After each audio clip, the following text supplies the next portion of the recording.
சுண்ணக்கட்டி, கரும்பலகை, பணுவல், நூல், வேறு, புத்தகம், மாணவர்கள் ஆசிரியர், நடத்துவது, பாடம், மாகாணம், மைதானம், அமர,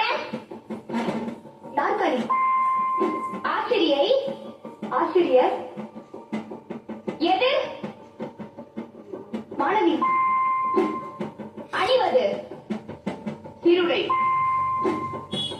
அறை, வகுப்பறை, முற்பாதி, வகுப்பு,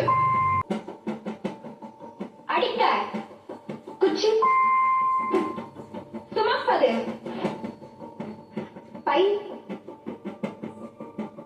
பணுவல், புத்தகப்பை, திரை,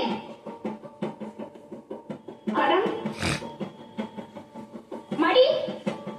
கணினி, முடிந்தது கணினி சூழ் கேட்டுக்கொள்கிறேன்.